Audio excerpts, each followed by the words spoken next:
I'm Giles Kristian. I've written 11 historical novels, but Where Blood Runs Cold is my first contemporary story. What is Where Blood Runs Cold about? Where Blood Runs Cold is a survival thriller set in the mountains of Arctic Norway. It's about a father and daughter, Erik and Sofia, who go on a long-promised cross-country ski trip through the mountains. For Erik, it's a chance to bond with his daughter following a family tragedy.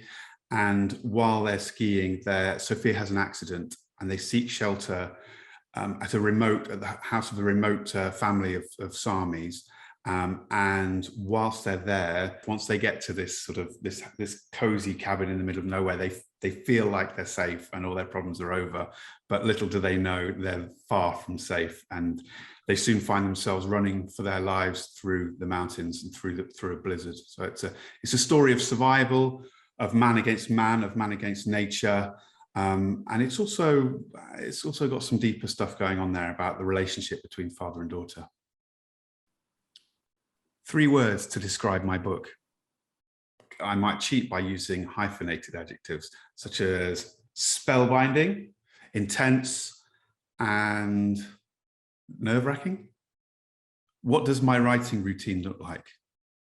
My writing routine, I used to just spend all hours at my desk writing, but over the years I've learned to sort of ease back a little bit, because I was giving everything, absolutely everything. Even when I wasn't writing, I was thinking about my writing or thinking about different projects, and it became all consuming. So I have actually stepped back a little bit. So I try to write from 9 to 5 and then make myself available for my family and my 2 kids. And that's more important. Ultimately, it's more important to me. And I had to sort of have a word with myself about that and just think, actually, what's more important to me?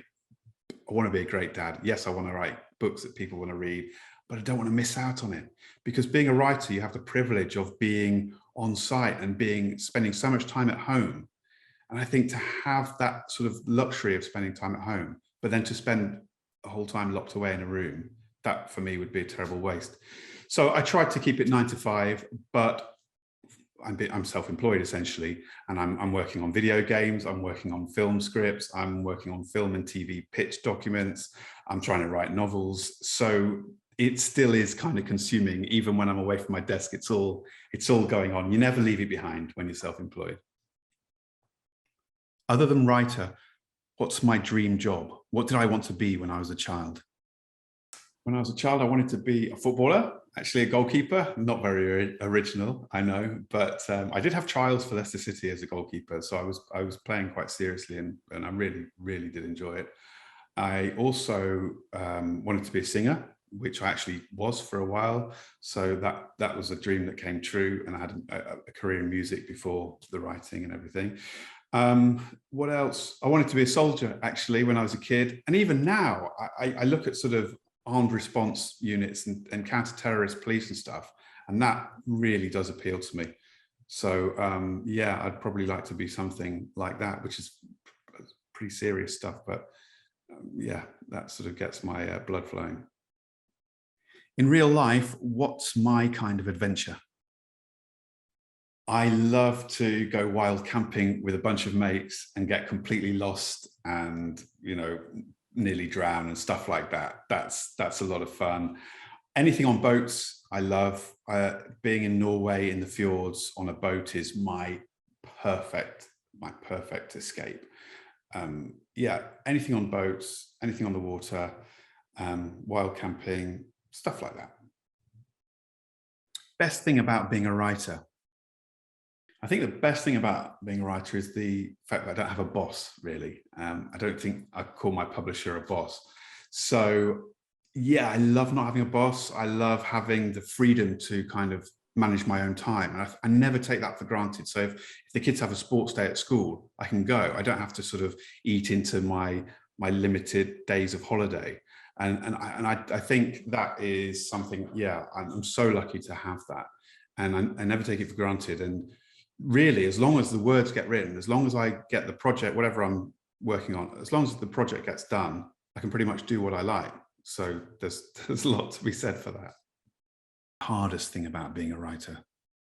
for me is the concentration needed to write a novel, the focus, the sheer focus needed, I find absolutely exhausting. I've always had a trouble with concentrating. At school, I was up and down out of my desk, you know, annoying other kids when I should have been working. I couldn't concentrate then.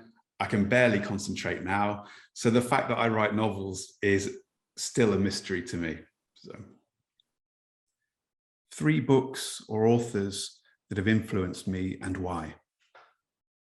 Bernard Cornwell has been a huge influence on me, particularly his Arthurian novels, the first of which was The Winter King, and I think that was published 27 years ago, which is crazy when I think about it. So that trilogy, all of his books I've loved, but that trilogy really had a huge impact on me. I'd wanted to be a writer, to become a writer before I read The Winter King, but The Winter King crystallized the ambition in me to become a writer. So there's Bernard Cornwell, Con Eagledon as well. He's another historical novelist, and from his Emperor series, well, quite a few years ago now, up into his current or recent Athenian books, I absolutely love his writing. I think Con is one of those guys, you know, writers are often talked about as either a great storyteller or a great writer, and there's kind of an inferred difference between the two of those when people say it sometimes, I think. And the thing about Con for me is he is a great storyteller and he's also a great writer. So I'd put him on the list for sure. And Cormac McCarthy, who I think is a genius. Books like No Country for Old Men, The Road, or The Pretty Horses. I've never come across another writer with his powers of description. So he would definitely be on the list. His books aren't always the easiest to read. There's Blood Meridian, for example. I've tried it twice now and I still haven't finished it. So they can be a bit intense and just kind of go to places you're perhaps not expecting. But I do envy his sheer ability. What's the best advice someone's ever given me about writing? I think some great advice is to write the book you want to write and don't write for a readership. Don't write for people you don't know. And I'll give you an example of that. So I knew I was writing a contemporary novel with Where Blood Runs Cold, and I knew that my publisher was going to categorize it as a thriller. They were going to put it in the thriller box. But I didn't really want to pigeonhole it in that way, because for me, I just wanted to tell a story. I just wanted to write a book. I suppose it's a bit like a thriller, but it's an adventure story and it has certain hallmarks of that genre. But I didn't want to be constrained into thinking, okay, I can't play with metaphor, I can't play with symbolism, because thriller readers just want to get to the next page and they just want to burn through a novel. And I understand that, because a lot of thriller readers do want to just burn through, but I didn't want to miss out on the sort of the subtext and playing with the language, which is what really turns me on about writing. So I just wrote the book that I wanted to write, regardless of any rules and regulations about how you should write a thriller.